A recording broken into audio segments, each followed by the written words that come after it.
Congratulations to Whitefield Rising for 10 years. This is no mean achievement to all of you. Fantastic work. Whitefield Rising has meant a lot to civic activism in Namma Bengaluru. Not just in terms of representing the lakhs and lakhs of people in Mahadevpura and Whitefield area, but also being an integral part of civil society for Bengaluru itself. I think when I think of Whitefield Rising, a few things come to my mind. First and foremost, their tenacity in holding the mirror to the political class.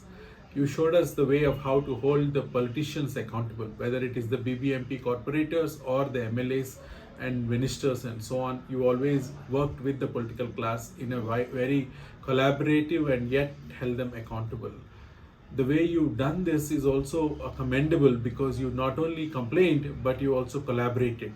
From solid waste management to COVID to bribe-free Khata to any number of things, Whitefield Rising has shown the way for citizens to take part in governance and make governance easy for people that are not aware of how governance works. So that, in my book, is very unique approach that Whitefield Rising took, and it's a role model for many other civic groups in Bengaluru. I think one of the successes of Whitefield Rising is also about the being inclusive in nature.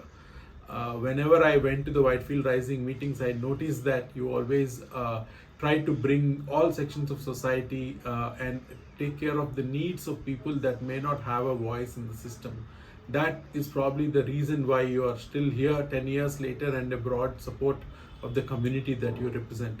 And finally, the biggest thing that I commend Whitefield Rising is the aspect of women leadership.